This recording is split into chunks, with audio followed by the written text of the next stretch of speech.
Nebūk priklausomas nuo oro. Raide Nana – kompaktiškas mini elektrinis automobilis kasdienai. Europoje tokius Motorolerio klasės modelius renkasi ir senjorai, ir jaunimas. Visi tie, kurie vertina paprastumą ir komfortą mieste. Nana sukurta patogiai judėti tiek rajonuose, tiek mieste. Išsiskiria funkcionalumu ir dizainu. Valdymas elementarus.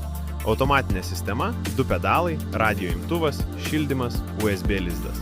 Posūkiai, šviesos, valytuvai – viskas kaip įprastame naujame automobilyje. Galinė kamera padeda užtikrintai parkuotis ankštose vietose. 60 V 80 Ah baterija iki 100 km vienu įkrovimu. Galimas greitis užsiregistravus regitroje iki 45 km/h, o įprastam judėjimui iki 25 km/h.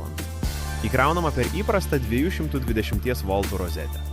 Raide – daugiau nei 10 metų patirtis, bene didžiausias pasirinkimas Lietuvoje. Lietuviška instrukcija, atsarginės dalys, servisas – viskas vietoje. Išsirink spalvą ir judėk savo tempu.